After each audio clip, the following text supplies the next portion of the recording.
knows? But I hear little things like, oh, Claude's better for natural language if you're going to be using it for descriptions and things like that. Do you know which one? Like, would you say that So, any of these have any strengths over the yeah, other? yeah, yeah. I love that question. Okay, so I feel like Claude has always had, since the beginning, Claude has always had like more of a, I mean, they have like haiku and there's these models, right? Even the naming of their models, right? Like, were like precursors for like what you were kind of getting, like this more artistic poetry of words, of how they use words, right? So Claude has always been that. It's never changed. Here's the difference though. It's the question doesn't need to be like what model can write better for me. The question is how well did I train my current AI assistant to write for me? Mhm. Because guys, think about it. All these models are highly sophisticated. They're all highly sophisticated. I mean, Chat 5.4 is just, I mean, they're all at a level where like Gemini, they're all at this level. None of them are like Copilot would be the only one I would say stay away from. Don't Yeah. use Copilot. I really want to buy this. Wrote him They an probably offer. paid I had like no clue how 50 or something for it. They paid like third. Yeah, I put it on TikTok, I put it on Instagram, depending on the video.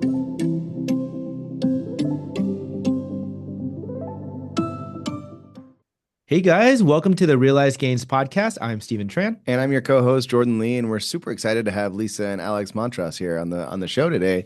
Do you guys mind just like giving us a quick introduction, like where you guys are from, and a little bit about your backgrounds, whether you went the traditional college track or the School of Hard Knocks, and we'd love to hear about your story.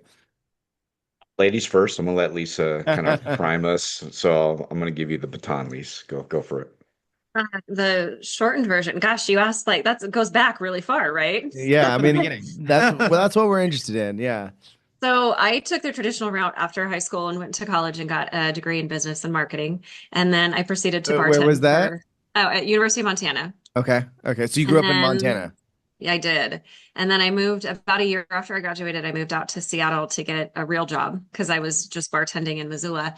And I ended up bartending for another, I don't know, six years, I think 6 or 7 years. Um, Great use of service and people skills for sure. I think everybody should have to do it. I think I probably learned the most from being in the restaurant industry. But I did that, and then that's when I got into the real estate space, and I started in the real estate space in title. I was a Mm. title rep up in the Seattle area, and then moved into selling real estate. And then Alex and I met and How got did married. you like decide to get into title? Like that's always interesting to me because it's not like, oh, when I grow up, I want to be a title agent. Right? It's kind of like being a loan officer. It's like, what is that? Oh, I literally had no idea. So Yeah. I was Was it a actually, customer or it was somebody who came into the restaurant that I worked, and he finally was like, "You cannot do this anymore." He's like, "You would be perfect as a title rep." And I was like, "Okay." He goes, "And you get a car allowance." So I was like, "Sold." I'm like, "What's title and what am I going to do?" And he told me my job was to make a new friend every day. And so I was like, "And you're going to pay me for that and give me a car allowance? I'm done." So I ended up doing it for 5 years, but that's where I learned all the ins and outs of real estate. Mhm. Met tons of realtors, tons of loan officers. Yeah, it was actually very, very fun, but I got a little bit bored because it didn't feel very challenging. Mm. It was more just like, I mean, it really was. I just made a new friend every day. And after 5 years, I was like, I think I've made all the friends I need. I gotta go do something else. I'm like, I'm tapped out on friends. But I actually got recruited by a real estate team to come work for them. And I had seen that side of it. So I thought that would be kind of the next challenge. So moved into selling. Oh, so you got your license. Yeah. Okay. And so you got into real estate to sell real estate, not to like recruit more agents. No, I definitely got into sell. I was with Keller Williams, so it wasn't really like, Uh-huh. I mean, now there's so much of like building your downline with different real estate companies, but it really was just to get into sell. Uh-huh. Sold at a really high level for about 18 months. I mean, I think my first year in the business, I was the number 2 agent in our office. Oh, geez. So, I mean, I hustled. But then Alex and I decided to grow our family. And so I stepped back from selling real estate and we opened up a transaction coordination company because I could do that from home with the kids. Yeah, Alex, I'll let you finish out that part of the story. that's exciting. I'm glad that I mean, it's funny that you tapped out of friends. That's I did. I tapped out her friends. I was like, I was I can't like make the last? I was anymore. like one of the last She friends. met Alex and was like, no more friends needed. Yeah, I Yeah, was that's like, true. I'm good. I got this guy. That's funny. No, so I'm originally from Las Vegas. I got into the industry in '03 Hmm. as a real estate agent, and I did a little bit of work back then. I got like dual license with also as an LO, but that was a short stint. After the crash of '08, lost everything, went BK, moved at the time with my ex-wife and family to Bellevue, Washington. We didn't know Hmm. anybody. We were just going to start a new life back in 2008, 9, and just started kind of reestablishing myself. Got licensed at a Keller Williams office down there Oh, in sorry, Bellevue.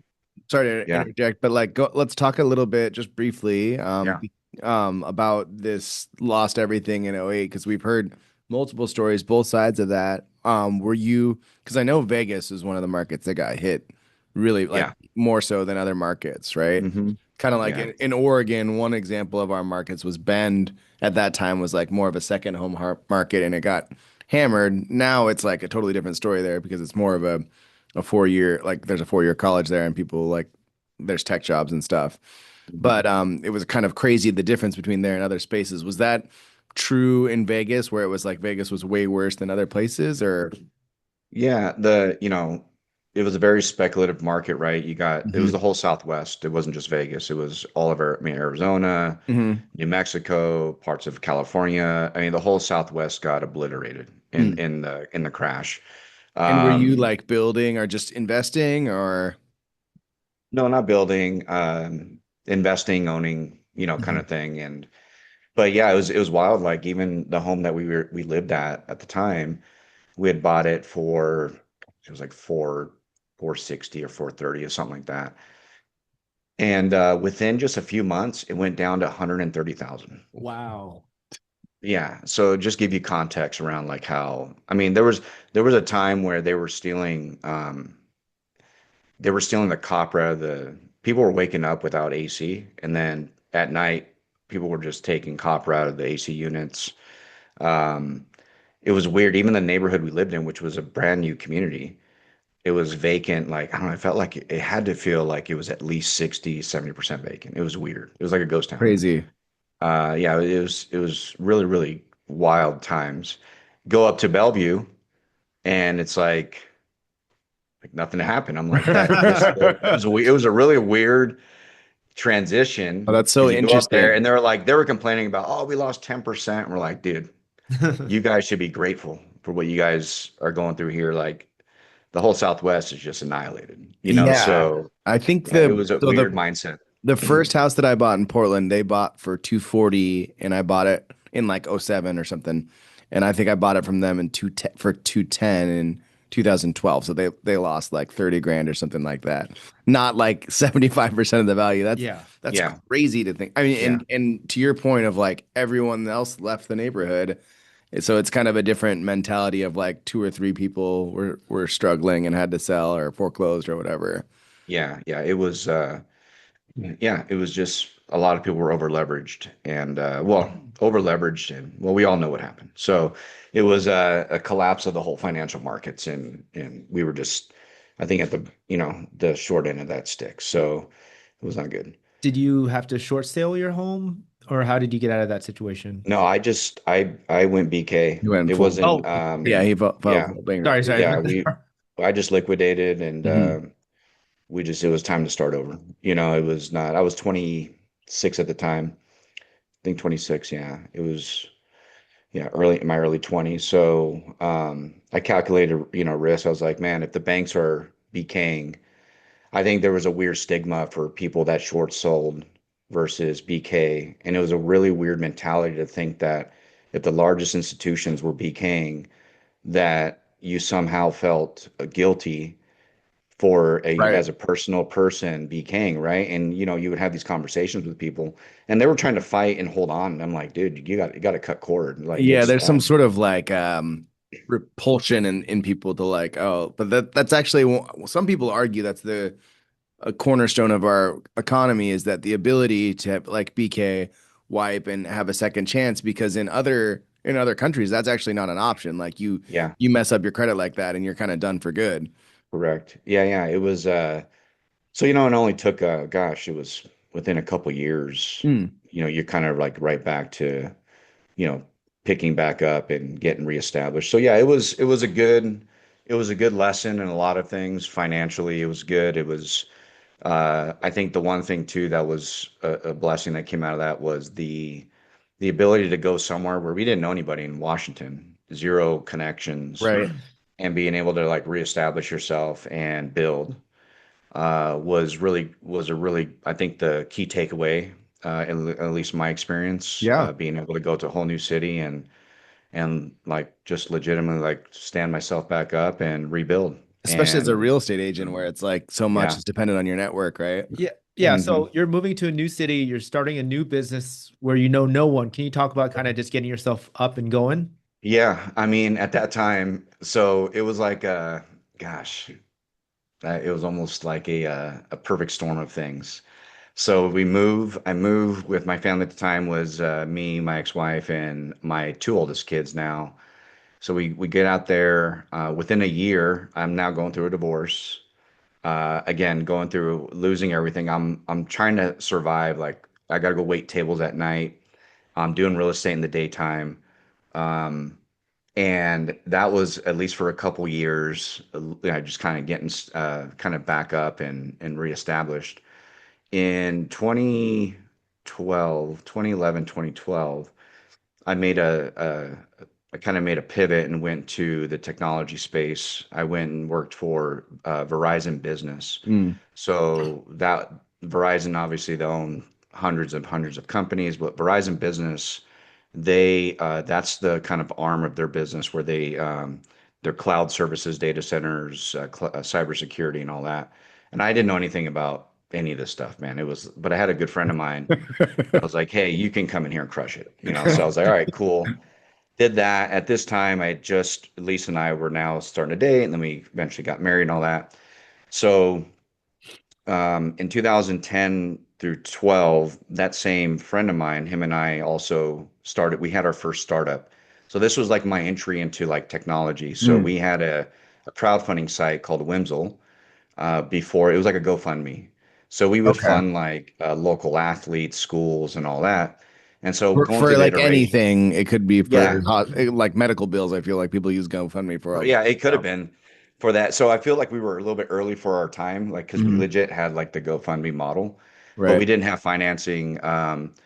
We pitched at local like startup competition VC stuff, and Uh-huh. but it just we had it up for about a couple years, and then we had to turn it, you know, kind of turn it down, and so but that going into corporate, that was where kind of like I was able to really refine more of a business mindset around operations. Mm. I think that was the biggest lesson. I think a lot of people don't realize the value. Two things. One is the corporate world. If you're in it, it could be a massive blessing, especially if you're at that in one of these tech jobs where they're paying you a lot of money to stay, you know, to work and they have stocks and stock options, all that. Yeah. It's great. It's phenomenal. But I've always been entrepreneurial. So I've worked there for about 7 years. I left in 2019. And but what was interesting is when you're consistently in front of a C-suite, you know, and I had customers like Nordstrom, Starbucks, and LVMH, Louis Vuitton. I had like retail and transportation, and also the casinos in Vegas. So when you're in consistent conversations with C-level folks, and you're trying to solve that's to some degree billion-dollar problems, Yeah. you know, in their businesses you get more sharpened and more of a refined look of actually how to operate in a business. Where I think in real estate, one sometimes it's people treat it they think they're running a business, but they just have a job to sell homes. Right. It's not Right. a business, Right. right? Same thing in the mortgage industry. It's a mindset, but when it comes to operationalizing it and like really scaling, that's where I feel like it was a great training grounds when we launched then our transaction coordination company in 2016. And Mm. so having that background coming in with the startup kind of mentality and Yeah. also now kind of a technical and operational background. Hmm. Lisa and I then launched our TC firm. And I was working at both Verizon and that, kind of building both at the same time. And then I left in 2019, which they thought I was nuts to leave corporate, because I was like on path to like director, Right, and like right. now you're making, and I have good friends of mine still there, and they're probably at this point in their career making easily, five, six, 700,000 a year plus all of their bank that they're getting from stock and everything Right. else. So they're gonna do just fine, like when they retire, and it's good for them because it's they took that path. But um so yeah, we cut cord, went all in 2019. We scaled that, and then in 21 we got acquired by another kind of software company that was looking to bring in our operations to help scale their thing. So Yeah, I'm curious about, what made your transaction coordinator company stand out? Like, what did you do that was better than the rest that helped you pick up business? Right. And yeah. and like, did you guys have experience as transaction coordinators, or had you always had that as part of your team? So So funny. I'll take Yeah, go that. ahead, Lisa. I'll take Yeah. that one because that was um when I was selling real estate, like I said, I mean, there was at one point I think I had 20 buyers in escrow. Like it was crazy how busy like we were. I mean, I don't do anything halfway. Like we hustled. But I kept trying to find a transaction coordinator who could do a good job, and none of them Mm. did. Like they all did okay. Mm. But the problem within that space was that the people who got into doing transaction coordination were typically real estate agents who did not succeed at selling real estate. And so they're like, oh, well, I'll go do TC work. Or it was someone who liked paperwork, so they didn't understand real estate. And I think Mm. part of what made us so valuable was that I sold at a high level. So I knew what a high level agent needed in order for it to be a beneficial service. And Right. so when we launched and I started doing it as just a side hustle, Hmm. um, and when I did it, I just did everything that I had wanted a transaction coordinator Right. to do. Like I just gave that level of service and And you it saw grew. a specific problem that needed to be Yeah. solved in the Well, industry. I'll say this. I mean, I'm dual licensed, so I'm licensed in Oregon and Washington, and our contracts are super easy. But like when you're in Washington, you're like, do you have the 35R or the Yeah, 2110? yeah, All this yeah, stuff. So yeah, yeah. I Well, get and confused. it's beyond that too, because like any transaction coordinator should do paperwork, right? Like Yeah. that's a baseline. But it's beyond that where like you really as a good TC are in charge of communication. And so that was what made us stand out is that we approached our position as like, and our entire company, and at our peak, we had over 30 employees. But every single person knew like, yes, you did the paperwork, but your job is to make sure everybody knows what they need to know when they need to know it. Yeah. And so we were in such high demand that we actually started turning away clients. Like we started to set a standard of how many transactions they needed to be closing a year. We would Mm. have them sign an annual contract that they agreed to send all of their deals to us. We could be exclusive because we were the Neiman Marcus. I won't even say we were the Nordstroms. We were the Neiman Marcus of what we did. Mm. Yeah. Into there was a big gap in the industry, in the sense that um, the coordinating world of things is very independent, right? So you have your like independent coordinator that will coordinate for X amount of agents, but Hmm. nobody was scaling it like with as a brokerage model. So we took the brokerage model, and we just focused on TC work. So a lot of agents, they would go hire the assistant and then turn that assistant into a coordinator. Right. It's like, well, that's not effective. Like your TC should just be the TC now, and your assistant should be doing way more. Like they should be handling a lot more of the marketing, Hmm. internal external communications with client. Like that's a full-time job. And when they were bleeding in like the TC work, that if a busy agent's doing, you know, let's just call it 30 transactions a year, at least two a month, give or take, or five a month, if not more. Um, the biggest, and this goes back to like operations, like a lot of agents don't understand the ops side of things and like how to actually scale. So it's not about like giving one person more things to do. It's about giving the person the right things to do, and then hiring, appropriately for the other things you need help with in the business. And not, you might go through a season where you have people doing a little bit more than they should be, like a TC and an assistant combination. But that was the biggest, like we would have to educate agents on actually how to operationalize their business. So we would come in more as strategists. It was funny because they would look at us at the initial, like, oh, you're a TC. And I would own a lot of the kind of onboarding and bringing them in. And we became to some extent like kind of coaches, Mm. help them understand ops because they had no clue how to actually scale. Hmm. They just thought like, hey, my productivity coach told me I need a TC. It's like, well, how many transactions are you doing? I haven't done any. It's like, well, the problem is that with that is that you're going to start outsourcing things that you have no context or Mm. understanding of. Right. And you can never outsource anything.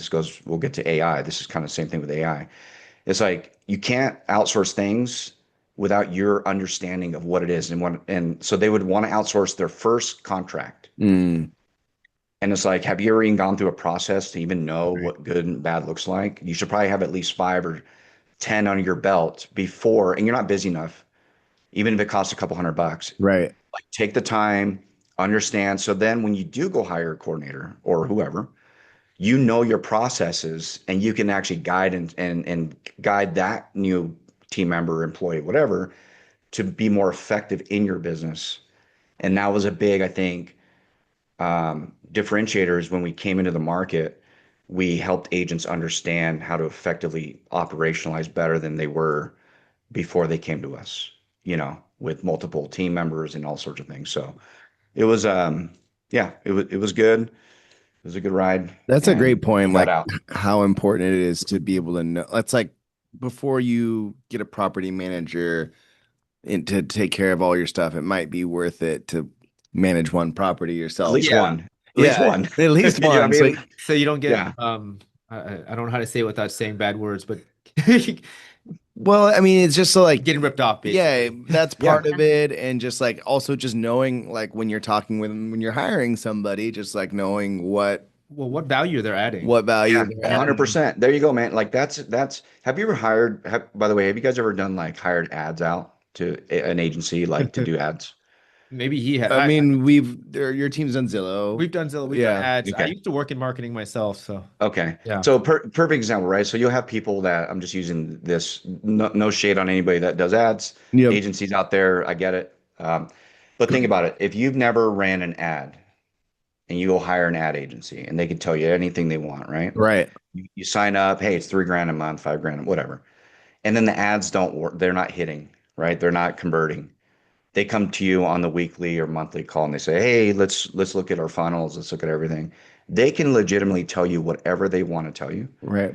And you have no context to even hold Yep. them accountable. Totally. You have zero context. Yep. It's the wildest thing that you could at least have somebody in your team that understands Right. it.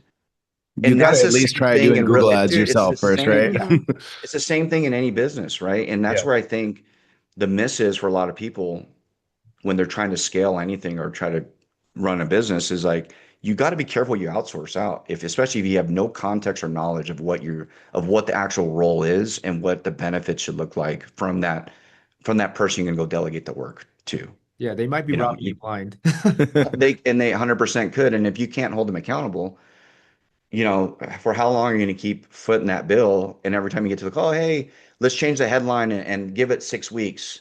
Then 6 weeks go, hey, you know what? We need a new funnel now because this one doesn't work. And I've seen this over and over and Add over, more budget. and it's the same process. And it was the same thing with TCs. It was the same thing probably in your guys' bit.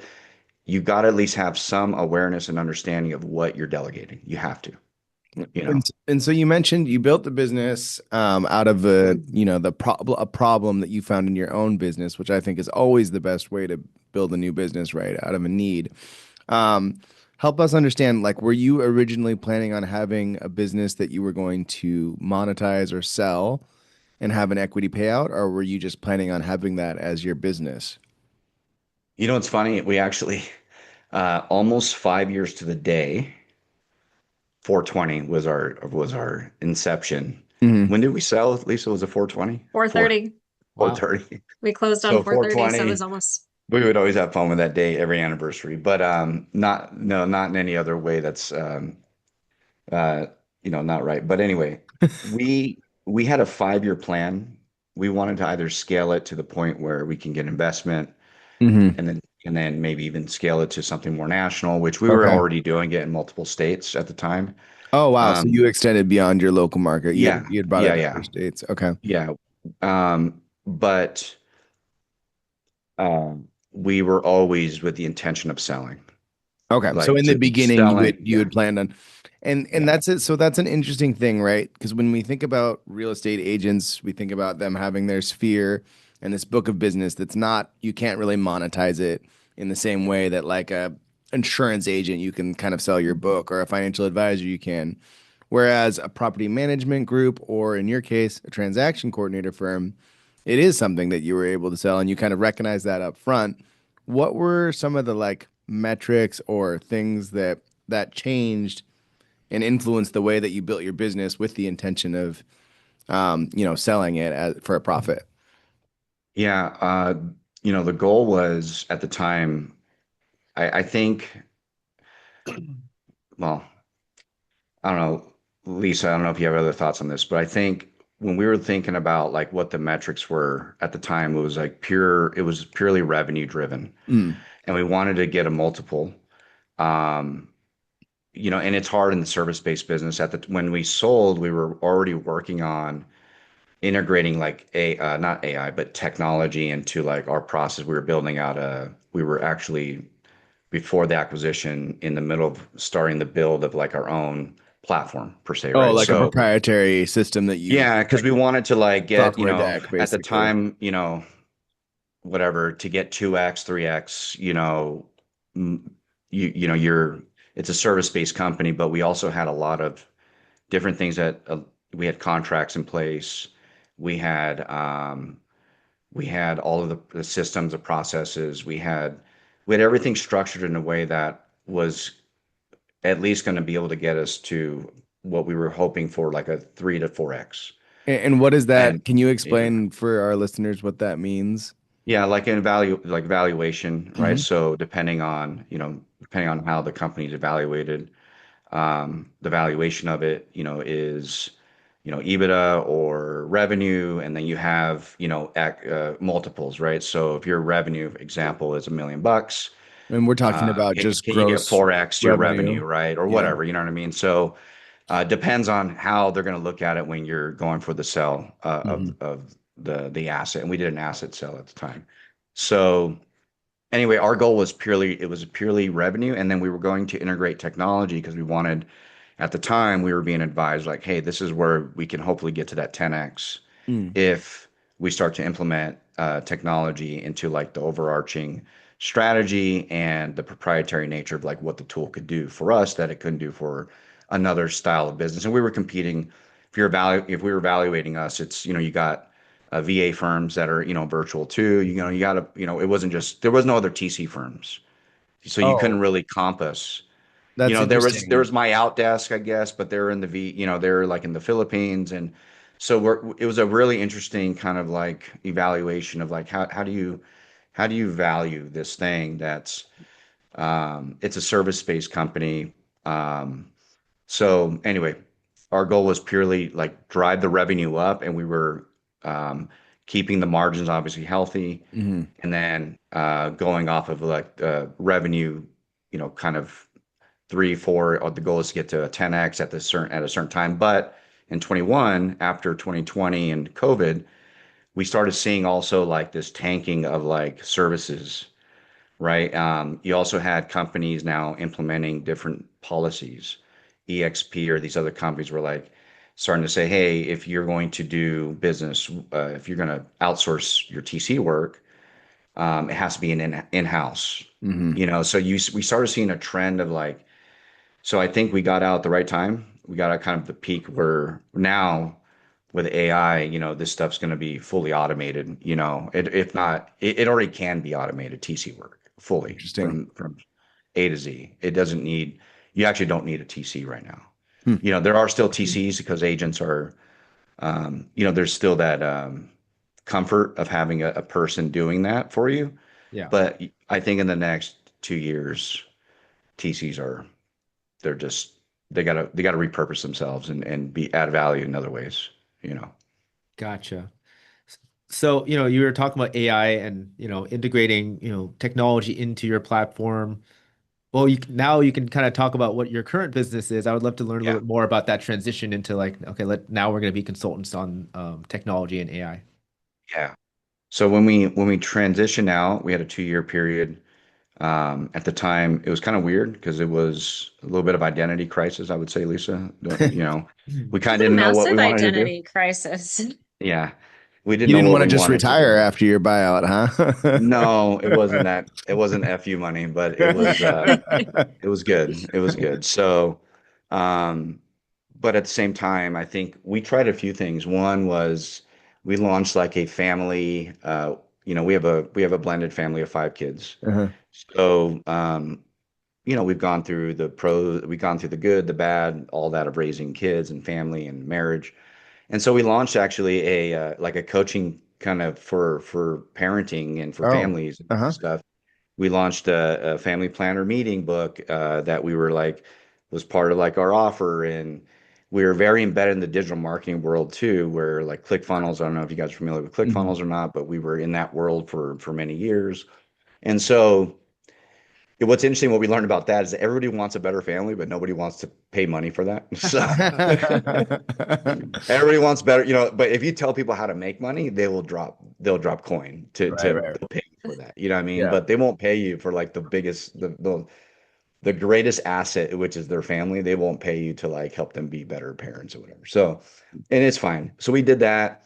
Then we got into the membership. We were monetizing knowledge. So we would help, for example, if somebody figured out some proprietary, way of doing their business or whatever it was, whether it was real estate or some other small business, and they wanted to monetize their knowledge, we would help them build their strategy for that, launch their funnels, and then pretty much launch their membership so they can start to build a recurring revenue model for whatever they wanted to offer to their audience. Could be some So we kind of did that for a educational while. material, essentially. Yeah, yeah, Yeah. courses and memberships and all that. Mhm. That ran its course, and then the AI thing just kind of fell on. Lisa was already doing training with AI back in a few years ago, and she would go and train agents. And I thought we had gotten in with ChatGPT beta in 2022 when it first came out. And Lisa, I remember getting Lisa in the room. I'm like, dude, you gotta check this out. Like, watch this. And it created this big old, you know, novel story, whatever. It was cool. It's how fast we were enamored by speed, right? Speed of like how fast something can be developed. And I remember Lisa, you say it best. She was like, Well, he uh, calls me in and he's like, you got to check this out. And we were in the process of like building a new business, right? So we could use all the help we could get and with strategy. And so he typed something in and it popped out this answer that I have no idea whether it was good or not. It was just a really robust answer and it was really fast. And I just looked at Alex. I was like, do not tell anyone about this. I'm like, this is going to be the thing that like launches us into like massive success. And then I think ChatGPT had like 1 million users within the first 2 months or something. So Right, word right. got out. yeah, yeah. But that became our engine on the back end for how we were able to get out like all of our projects, and nobody knew how we were doing it. So we were using AI back when people didn't. I remember even telling one of my neighbors about it. And he looked kind of like scoffed at it. And it was very shortly after. He was like, I was like, dude, this thing's going to revolutionize. Like, you won't, And he just kind of gave me a look like, yeah, okay, kind of a thing. Now it's funny because on his content, we use AI and tips on AI. I'm like, bro, you didn't even know about AI. Now you're using it like 6 months ago, and now you're the expert. It's a funny little world we live in when it comes to this stuff. So that process led us to where Lisa would be meeting up with agents and like building community and network. And she was doing AI training. And I legitimately thought most people were already on chat. I assume that this was 2024. Mm. And I'm already assuming that most people are using this. But nobody ever talked about it. So I just, again, just assumed that people were using it for whatever they needed it for in their business or whatever. And we got asked the end of 2024 to come into it was I think it was Cross Country Mortgage at the time. It was like a collaboration. Hey, a buddy of mine's like, hey, do you know anybody that does like AI training? And I thought at least I was like, well, yeah, Lisa does this stuff, you know? So I was like, yeah, we can do that. We know what we're doing with whatever the tools are out there right now. It was mostly chat and like Claude had come out and stuff. And I was like, yeah, we'll do it. So beginning of 25, we did our first training, and that was the initial like, oh, there's a tremendous opportunity. Like nobody knows what this stuff is. And till this day, you'd be surprised. Yeah. Like right now, I see there's trainings every week, like AI yeah, I training. know. It's in now there's like it's saturated, right? Mhm. But even today, and I think the stat maybe has improved slightly, but there is a billion users just on chat, give or take, about a billion more. Um, and only 2% are using any of the core features that actually provide like real value. So if you think about deep research, projects, tasks, scheduling, automation stuff in there, no, or even how to train their AI assistant. You know, you'll have people go online, and you got to be careful with like who you're listening to out there too, because a lot of these guys out there, they might be talking about something that works for their specific use case, Right. but it might not be applicable to yours. And if it's Yep. not, you know, you can get tossed to and fro with the winds of change of AI and like be like, oh, today this guy said I should do this. And it's like, no, like you gotta like have a strategy for how you use this stuff in your business and not, if not, you'll never implement anything really effectively because of how fast it's moving. Hmm. And so, but if only 2% globally are using those features, so think about the industries we're in, financial, mortgage, real estate, whatever. That's a fraction of a fraction of a fraction of 2%. So that means like the competitive edge is still there. It's going to be there for a while, by the way. We've trained thousands at this point, and on average, people do not understand it. They don't know what this is. They keep treating it like it's just another app on their phone when it's like really like it's almost like a person that you're connecting with every day to do work for you and with you. You know what I mean? It's like a team member now. It's no longer, it's not, it was never an app, but the mindset is still there though. It's like, oh, yeah, I log in the chat like once a week, and it's like, that's like talking to one of your smartest employees once a week that could do like a tremendous amount of work for you. Mm. You know what I mean? And so AI fluency is a big deal, and that's something a lot we teach a lot on is like how to get fluent with AI so you can understand that it's a mindset more than the tool. The tool is just the byproduct of how you got to think through AI. You know, and the tools are out there are going to enable you then to use the mindset to then get to the result you want. But without the mindset, that's why you have people still prompting for listing descriptions, what's for dinner on Tuesday, and their social media captions. Also, You like know, that's not value. There's no value in that. I You have know, friends who use it as a therapist. or even therapists, right? Yeah. So that kind of kicked off. That training kicked off in early 25, and now we've trained thousands. We've worked with big companies. We deploy AI agents. Now we're at a place where like the AI agents are getting really good. There's a lot more platforms that are enabling AI agents to be better used. And but training, we always lead with training. Training is like our big, because without training, adoption's still very low, even in the enterprise side, because of mindset and Well, it's mindset. And people. I think it's also like AI is different than anything we've ever interacted with as humans before. And we're having as a society, as like a global society, I think we're having a hard time understanding it because we keep trying to fit it into a box of something we know. Like you get your CRM, right? Like every business should have a CRM of some sort. When you log into it, it works a certain way and it's reliable. It works that same way every single time. AI is different. Hmm. It's not, I mean, if Alex and I, if all four of us type the same prompt into ChatGPT or Claude or Gemini, same exact prompt, we're all going to get a different answer. It should be roughly the same, but we're all Interesting. going to get something different.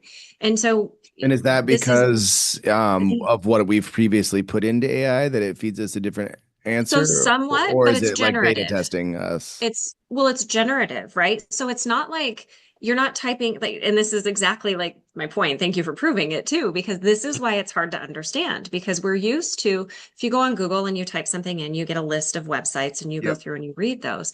AI is generative. So it's actually creating new every single time. Mhm. It's not it's not repeating something it's already done. It's actually creating new. And that's why we all get something different. And so yes, it can be based on your like previous interactions, but even if we all had a blank account, if we Mhm. all started up from scratch right I now at see. this exact moment with ChatGPT with nothing in there, we'd still all get a different answer. That makes sense. Yeah, And so there's a lot of technical yeah. stuff. There's context windows, and there's like training, like all these, models that are pre-trained and fine-tuning it, and then you add the element of like us giving it more Right. information about uh, our lives, our businesses. So all those things combined create the uniqueness of, it's interesting. Like AI is really like personal.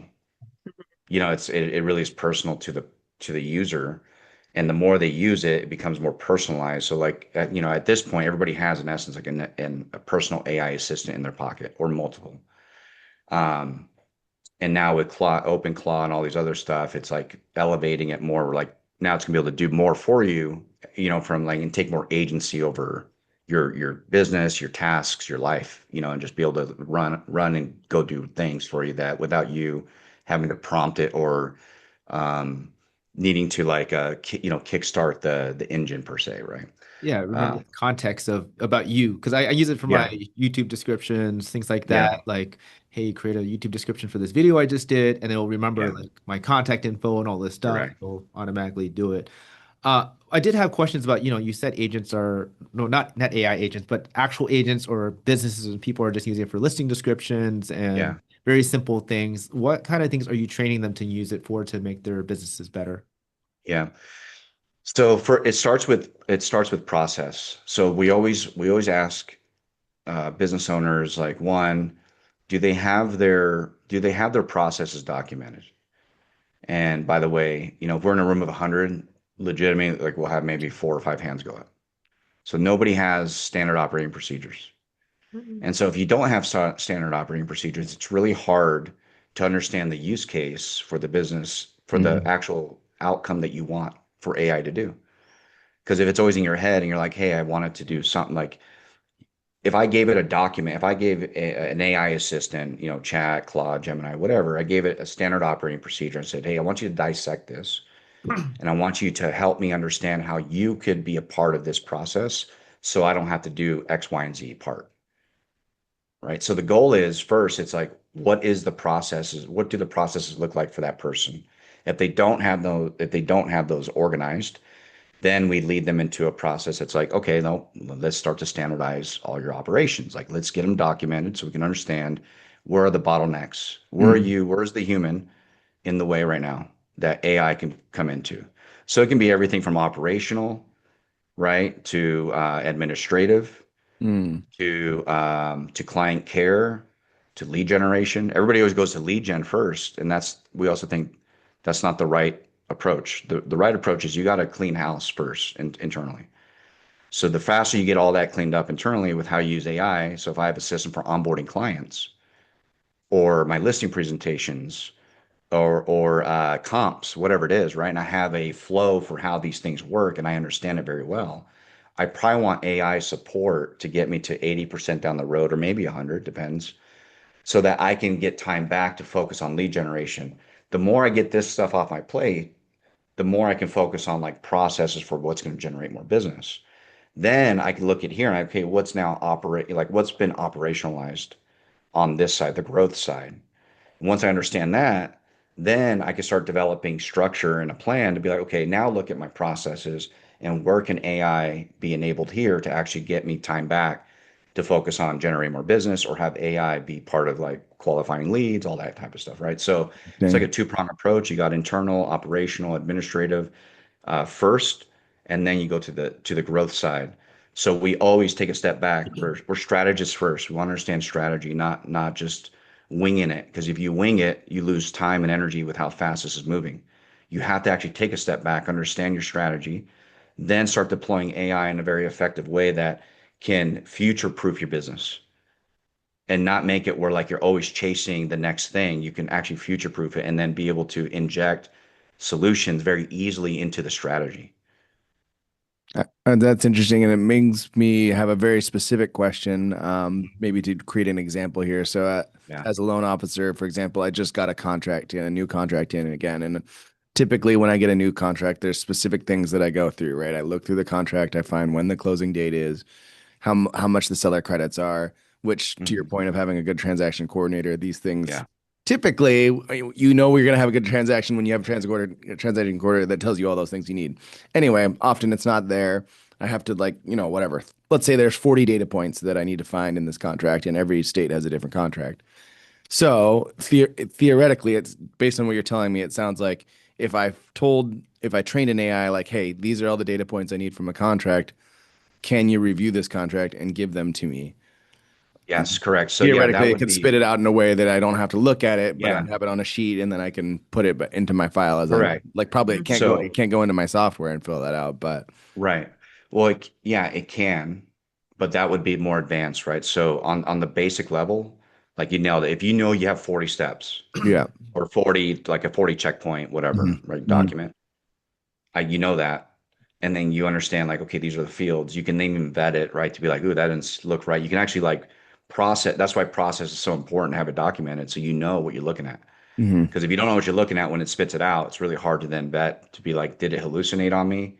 Did it give me the right information, right? So did it pull correctly or not?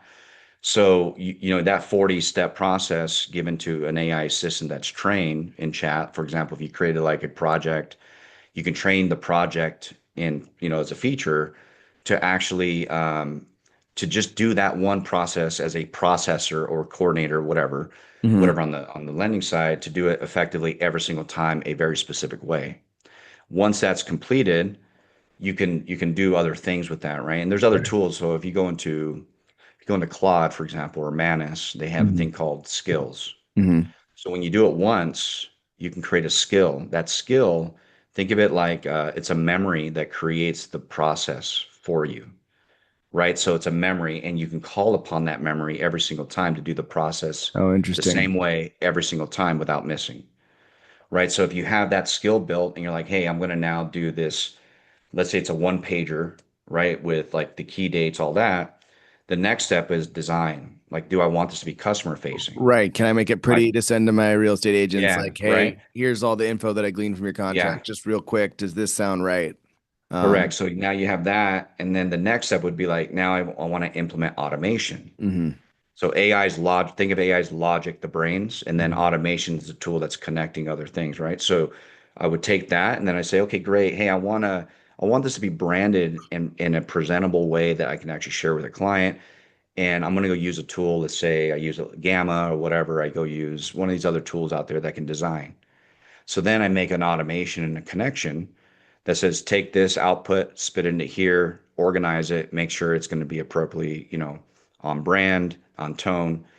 And then so that would be the next step. And then after that, or in between that, you can then also have connection to your CRM. Be like, once this is done, update CRM record for contact, send out, also as a redundancy, have a Google Sheet filled out for me. And then the list goes on and Hmm. on and on. We're at a place now where you can do all that.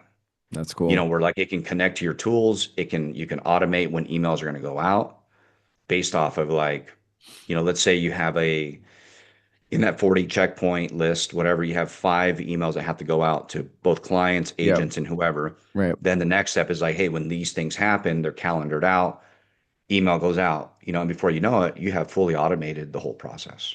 Huh. And would you recommend, because I've only messed really around with like Chat GPT and then Gemini. You Yeah. mentioned Claude. Is there like among those, is there one that you would recommend? Yeah. Are they all free? Like, Yeah. Good question. So I would, and I know Lisa might have a take on this too. So we use all of them. We use like, I don't use Grok that much. Just I don't see the value of, I have it, but I use it as a throwaway. Like if I just need to spit something out really You quick, it's want my something throwaway, my really burner, it's naughty. my burner. It's like I go in there really quick. I don't want it to, because every time you put something in your, we could say like your AI command center, let's say for you it's chat. Chat is your AI command center. It's your main AI assistant. Right. You want your main AI assistant to be dialed, right? You want it to be like, hey, I don't want to commingle I see. what I'm going to eat for Tuesday dinner with all my other stuff that's like Right. really valuable and important, right? I just Right. don't want Right. to do that. So I'll take to sometimes even to Gemini or Perplexity, I'll take these random one-off things, and I'm just curious to know. That way it doesn't impact the memory Interesting. and how Uh-huh. things are trained, right? So I would say with how fast things are moving, chat, Claude right now is right now like it's kind of like creeping to the top, Mm. right? But that doesn't mean, I think people get this, like the last few weeks, there's been, Claude came out with some news about working with the Government. government and then OpenAI and all this stuff. And people, they're emotional, right? So they'll be like, Sure. oh, I'm going over here. What they don't realize though is that tomorrow, like Claude is here today, chat, better believe it, like in a month or two is going to be right back up here because they Right. came out with something that's like Sure. blows everybody away, because that's what's been happening. Gemini was the top player 3 or 4 months ago when they released all these key features and their 3.1 model, Nano Banana, all that stuff.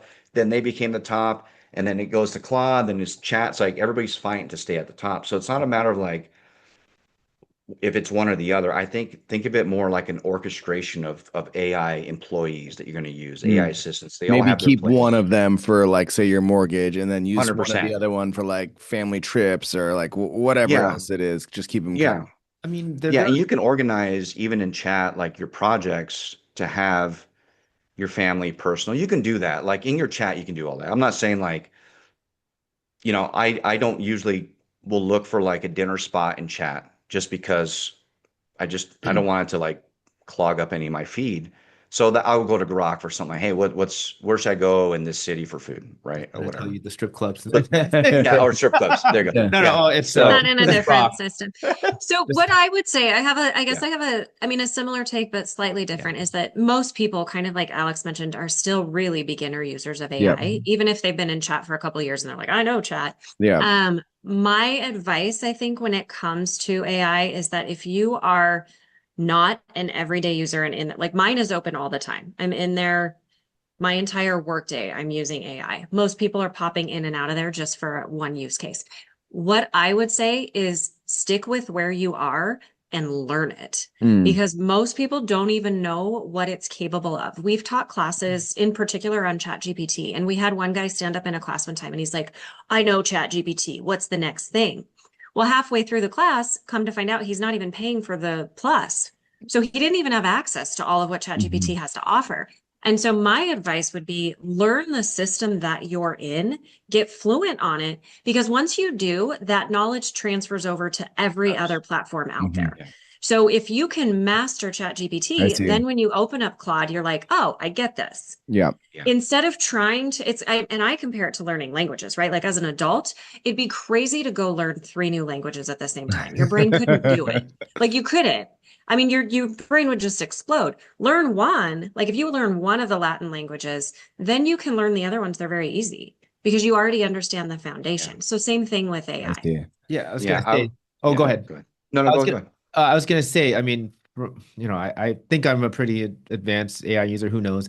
But I hear little things like, "Oh, Claude's better for natural language if you're gonna be using it for descriptions and things like that." Do you know which one? Like, would you say that So any of these have any strengths over the yeah, others? yeah. Yeah. I love that question. Okay, so I feel like Claude has always had, since the beginning, Claude has always had like more of a, I mean, they have like haiku and there's these models, like even the naming of their models, right? Like were like precursors for like what you were kind of getting, like this more artistic poetry of words, of how they use words, right? So Claude has always been that. It's never changed. Here's the difference though. It's the question doesn't need to be like what model can write better for me. The question is how well did I train my current AI assistant to write for me? Mhm. Because guys, think about it. All these models are highly sophisticated.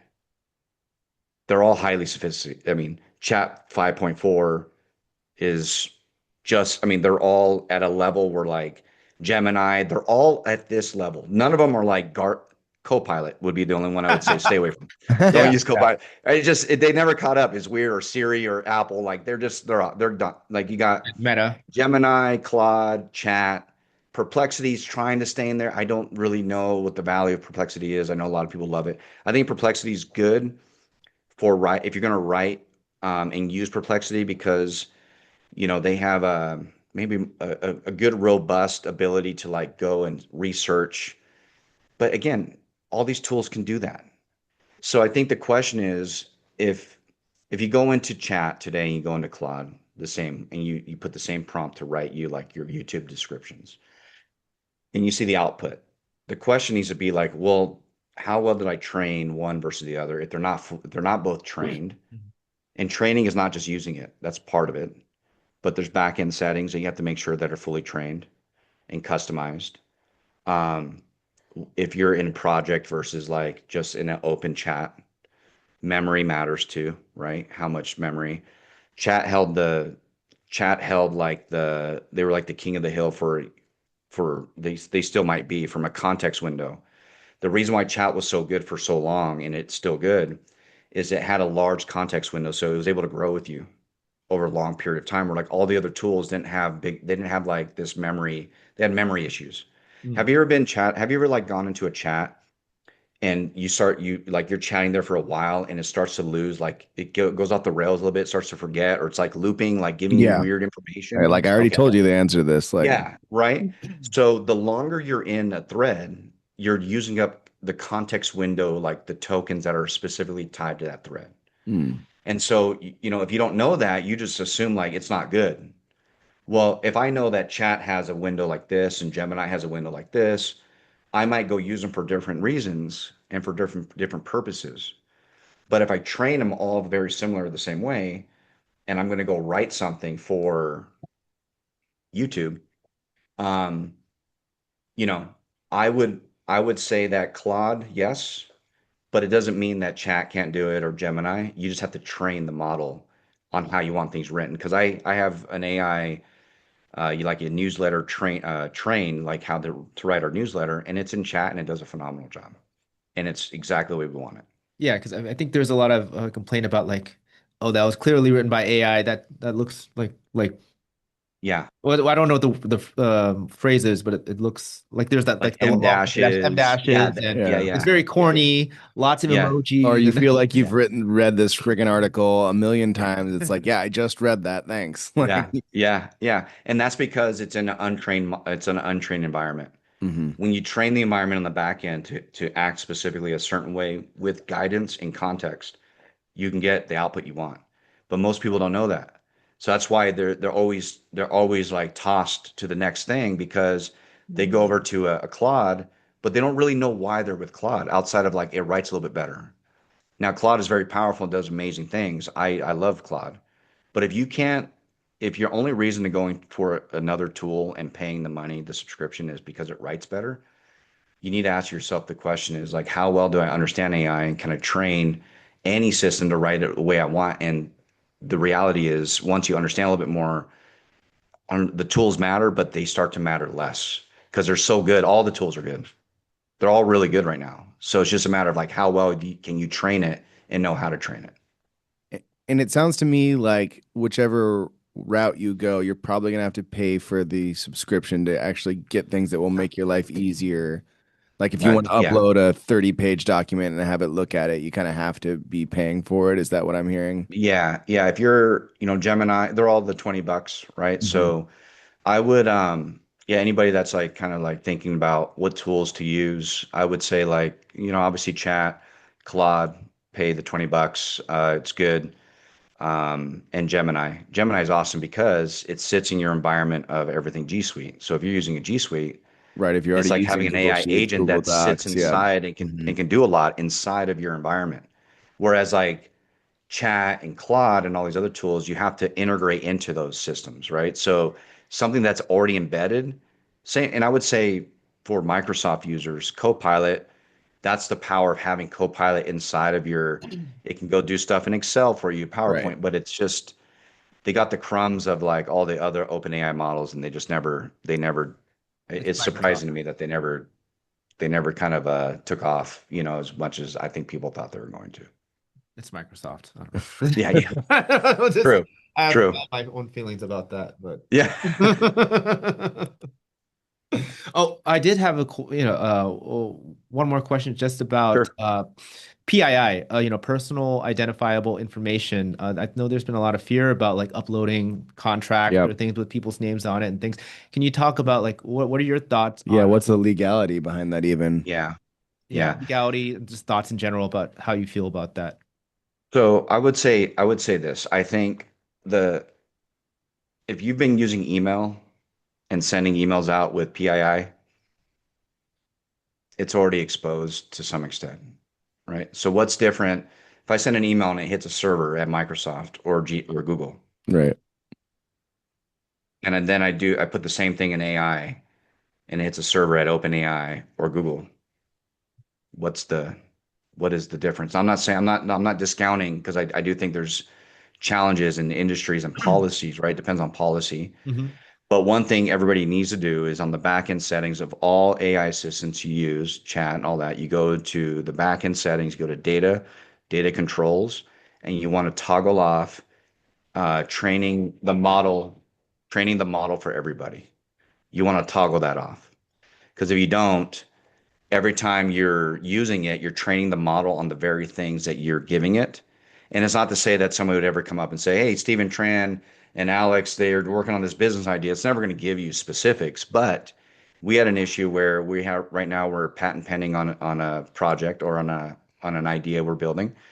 And I was giving all this context and working with it, not knowing that I had that setting off. This was a couple years ago, or I had that setting on, where it's training the model. Well, 6 months or so go by.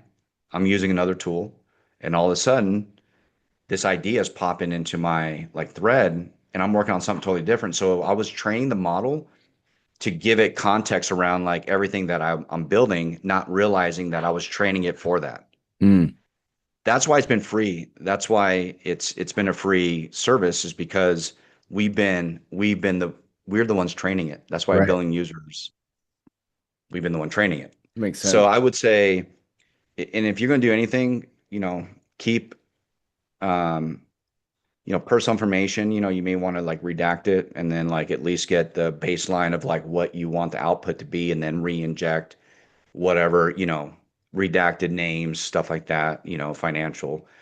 Copilot is a good for that because that's one thing I will say for code. They have a good security. Yeah. They keep everything, they call it in the graph of your account. So whenever you're using something in Copilot, if you're on their like main subscription with 365 and you're in the account, if I put in something around like a tax document, it never leaves the four walls of my graph account. It's not going to go ping a bunch of servers. Right. It only sits inside there. So there is some security that they kind of like tout themselves as like, hey, we're, you know, we're That's big why on banks security. don't allow Gmail. They're just like, you 100%. got There to you go. use Microsoft Suite. Like, There you go. That's yeah. exactly perfect example. And that's why the Yeah. enterprise side is stuck on at that level until these other companies either convince society that they've been just tell everybody, look, we already have your information. Like, what more can you give us? I think the issue is like being hacked more than Yep. anything. But if the US government can get hacked, we all can get hacked. I You already, know? yeah, I already tell people like all your information is already out there. Like, what's Yeah. the point of protecting yourself? You know, It's weird, it's right? It's a weird place to be because we get that same question. It's like, well, how long you been on Facebook? They're like, well, 10 years. Well, how long you been using Gmail? Like, okay. Like your information's is gone. It's already done. Every email you sent is, you know, it's already there. So I don't think it changes much, but that's just my personal opinion on it. I yeah. don't know. Good question though. That's a great question. We get Yeah. that a lot. Oh, good to know. And then just in terms of like if someone was trying to start their business and hadn't really used AI, what would be the first step they would take with AI to kind of well, not automate, but optimize their business? Lisa, what do you think? I think if for assuming they've already got a business in place, right? So I think the first thing they'd have to do is go in and actually train their AI on what their business is. Mm, And so, I mean, some of the best ways you can do that is go into chat and be like, hey, I want to use you. I own a landscaping company. Ask me 10 questions about my business so you understand more about what I do. And then chat will ask those questions. And then afterwards, just say, okay, how can you help me? And then chat will give you some ideas of how it can help you. I mean, that's where I would say to start. We train people on a very intentional way of training, Mhm. so that you do get the best out of it. But if you want to just start, I mean, it's got to learn about you. So ask it to ask you questions and interview you about your business. I like I that. I was also gonna think ask. too, hold on one second. Yeah, yeah, go for it. Oh, he's like stepping away. I was gonna say, oh, go ahead, Alex, if you. No, go ahead. Oh no, he's okay. Yeah, I was gonna ask, like, how do you train your agent? Because it's mostly me yelling at ChatGPT a lot of the times when it gets Get things out of the wrong. hallway, please. Yeah, I've said some pretty rough things to chat on, once it messes things up. That's how I train. Oh, and the thing is too, with like what you have to keep in mind with ChatGPT and probably where some of your frustration comes in is it will oftentimes tell you it can do something that it can't. So Mhm. you may ask It's it very and say, hey, confidently wrong it, sometimes. Yeah. a lot of times, but you can ask it, say, hey, draft this email for me. And it'll be like, do you want me to send it? I mean, it's Hell like an no. eager puppy, right? Yeah. Like, and you're like, you can't do that though. Yeah. And so I think that some of like actually understanding chat more is that when it does make suggestions, because it's always going to make a suggestion, it's always going to say, take the next step. Ask it, can you actually do that? Mm. And it'll be like, oh, you're right, I can't. I mean, and oftentimes it will tell me that. But I think as far as it comes to training, is you just have to let it. And there's some settings on the back end that you could do that like make that permanent for what that training is. But I think it's honestly the interview style, I think is the best way. I would Smart. also Have say chat too, interview you. it's also a matter of it's reps. Like you got to be Mm. using this daily. I think a lot of people, um, we've been using now, 2022 on. So the genesis of it to now, we can see like how things have progressed and we can kind of connect dots better. I Mm. think the more you use it and the more you push back and you realize like it's not going to be perfect, like humans aren't perfect either. So if you Right. asked your assistant to do something and messed up, I think some people look at AI and be like, oh, you see, it lied to me. And it actually didn't lie. It has no will, has no desire to lie. So it can't lie to you. What it is that it lost some context. It Yeah. lost something in translation of things. So you got to push back a little bit and say, hey, I don't think that sounds right. And, oh, I forgot. But most people, that's a skill too, by the way. That's something that a lot of people don't realize. Like that is the skill of Mhm. like pushing back, understanding context. And the more you do that, the more you start to realize, okay, I got a good handle of how AI works, no matter what tool I'm using. And but that takes time. I mean, that's like a process that you just have to go through.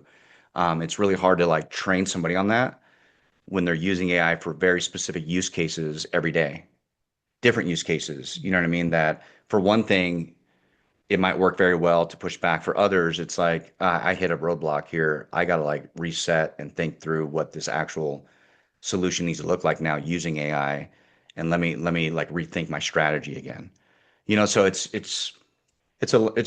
a journey. It's a learning journey of using it. No, I love that. Yeah. Oh, one more question. When is Skynet happening? Man, Skynet, dude, it's getting kind of scary to some Yeah. extent.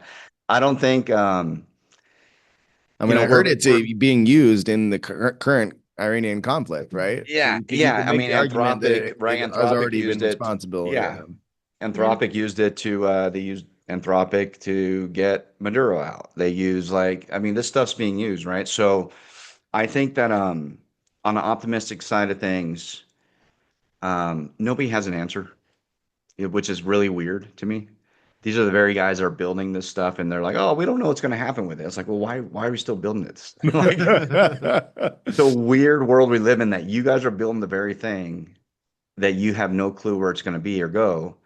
And then we're under this impression of like, well, if we don't do it, China will do it, or this other country will do it. So we have to like stay on top of the food chain of AI. I think, yeah, I think, but I want to stay positive and optimistic. And I think I don't know if Skynet will ever happen, but I will say that we are getting to a place where people are going to have to, rather than Skynet, I think it's people are going to have to figure out what their skills are, where their value is, because Mhm. AI is coming and Mm. it's taking jobs and it's taking industries. And if people don't wake up and realize like nobody's immune, we talked to real estate agents. There was just a story that said somebody just sold a house using chat. Oh, I saw it I this think it's morning. happening more. Yeah, that's happening more often, I think, than people actually realize. Yeah. Is that or it's already happening. So if it's already happening at a basic level with chat, imagine the companies that get the wind of like, oh, we can create Right. solutions for that. Oh yeah. If I sold a house with chat, I would never tell anyone.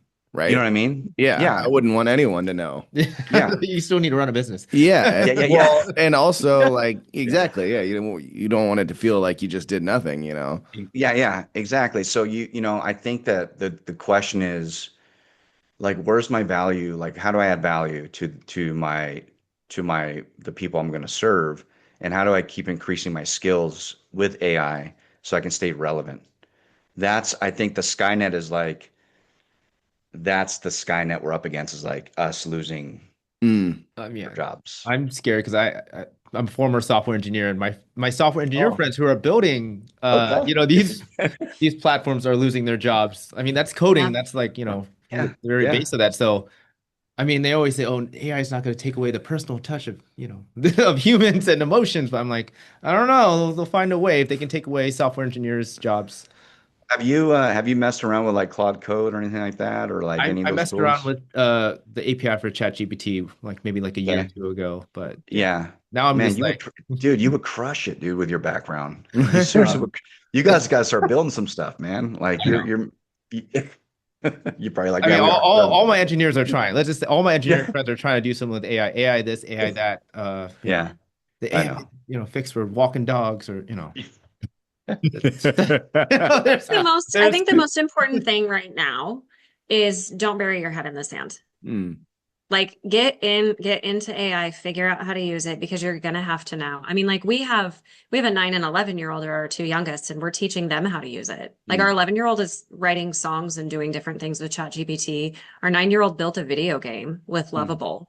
Like, I mean, they're learning how to interact with AI because that is the future. And if you don't have that skill set, you will get left behind. Mm. oh yeah. There's just no way around it.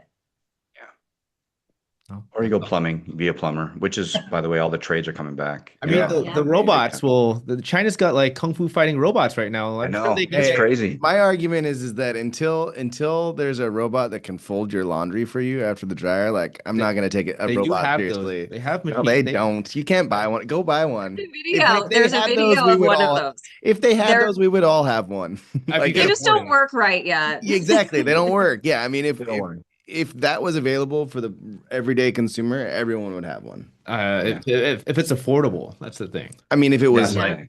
yeah. Yeah. No. Well, and I'm not letting a robot into my house because it doesn't sleep and I do. I'm not doing it. Dude, you Like imagine I'm waking not up. waking up with it hanging over You my imagine waking head. up and being like, it's looking over you, and you're like, dude, like, is this the end? Is this the end for me? I don't feel good about having anything that could just stand up in the middle of the night and come walk in my room, dude. I'm not doing that, man. Yeah, You no. know? No robots for me either. So if someone wanted like your services or was curious about how you guys work, what's the best way to reach out to you? Yeah. So the best way to reach out, you can go to, one, you can email us at info@thestrategyninjas.com. Our site, you can go to strategyninjas.ai. You can go to our website, and see our services. But we do everything from coming in. We can help train, individuals or teams, organizations. We can deploy AI solutions like AI agents. And then we can also do like consulting and, kind of help them in their strategy around AI. So those are the ways that we help our audience and our clients. Great. Oh, I love that. No, Yeah. well, thank you so much for being on the show. We really appreciate it. Yeah, thank you so much Yeah. for your time. Learned a lot. Thank you guys. Awesome. Appreciate it. Thank Thank you. you.